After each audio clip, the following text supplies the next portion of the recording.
মাননীয় সদস্য জনাব গয়েশ্বরচন্দ্র রায়, 176 ঢাকা 3। মাননীয় স্পিকার, আপনাকে অশেষ ধন্যবাদ। রবীন্দ্রনাথ ঠাকুরের কবিতার একটা লাইনই আমার মনে পড়ে, কাদম্বিনী মরিয়া প্রমাণ করিল কাদম্বিনী মরে নাই।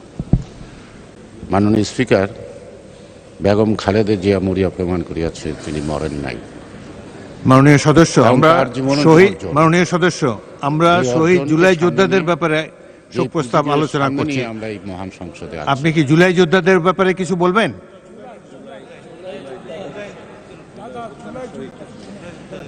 মাননীয় সদস্য, বেগম খালেদা জিয়ার উপরে আলোচনা সমাপ্ত হয়েছে। এখন আমরা আলোচনা করছি শহীদ জুলাই যোদ্ধাদের ব্যাপারে। এই সম্পর্কে আপনি কিছু বক্তব্য রাখবেন? মাননীয় স্পিকার, আমরা পূর্ববগত না, আর নতুন আসছি তো ছোটোখাটো ভুল হয়েই যায়। আবার মাইকেরও আপনাদের ভালো ডিস্টার্ব আছে, সব কিছু শুনতে পারি না। জুলাই বিপ্লব বাংলাদেশের গণতন্ত্র পুনরুদ্ধার, ফ্যাসিবাদের পতন, সব কিছু। আজকে এই যে শত মায়ের কান্না, সন্তানের হারানোর যে ব্যথা, গুম হওয়ার পরিবারের মা কি বোন কি সন্তান তারা অপেক্ষা করছে, এখনও তারা উদ্ধার হয়নি। আমাদের 16 বৎসরের যে নির্যাতন, নিপীড়ন এবং বৈদেশিক শক্তির হাতে নিয়ে যিনি এই দেশটাকে লুটপাট করে অনেকটা ভিক্ষা ঝুলি হাতে তুলে গিয়েছে, লক্ষ লক্ষ কোটি টাকা যারা বিদেশে পাচার করেছেন, তারা আজকে নাই। এই জুলাই বিপ্লবের প্রতি কৃতজ্ঞ সারা জাতি।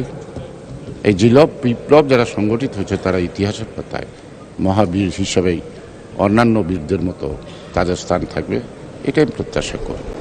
কিন্তু আমরা শুধু তাদেরকে সম্পর্কে যা বলি, কিন্তু আমাদের তো কিছু দায়িত্ব আছে।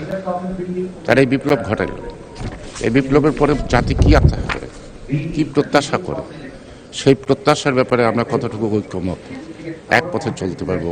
যেমন জুলাই বিপ্লবের সমৃদ্ধ হয়তো আমরা দৃশ্যমান না হলেও তাদের সাথে চলতে পারছি।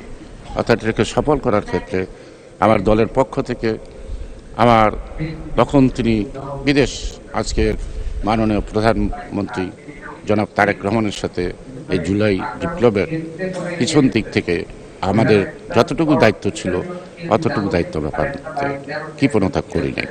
আমি আশা করি এই জুলাই বিপ্লবকে সার্থক যে গণতন্ত্র, সাম্য, ন্যায় বিচার বা জাস্টিস, সেটা প্রতিষ্ঠা করে যেন আমরা তাদের যথাযথ মূল্য দিতে পারি এই আন্দোলনে, শুধু কথায় নয় কাজের মধ্যে দিয়ে।